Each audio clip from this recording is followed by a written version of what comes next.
Goeiemôre, dit is Dinsdag die 3de Februarie. Vanoggend lees ons saam Psalm 32 vers 1 tot 2. Hier skryf die psalmdigter 'n gedig van Dawid. Dit gaan goed met die mens wie se oortredings nie gestraf word nie, wie se sonde vergewe word. Dit gaan goed met die mens vir wie die Here die oortreding nie toereken nie en in wie se gees daar geen valsheid is nie.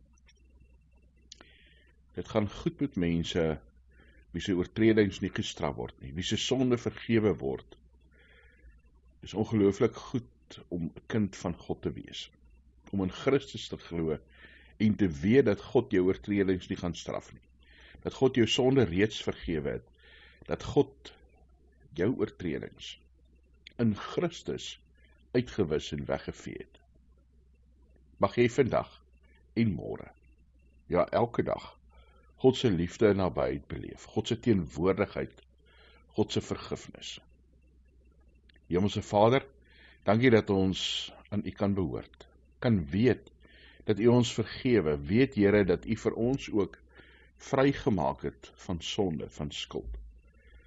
Mag ons lewe as U kinders, mag ons hierdie genade nie misbruik nie, Here, maar uit dankbaarheid U dien. Wil jy asseblief hierdie Gees ons toerus, ons bystaan. Ja, Here, vir ons krag en wysheid gee. Ons Here het U hulp nodig.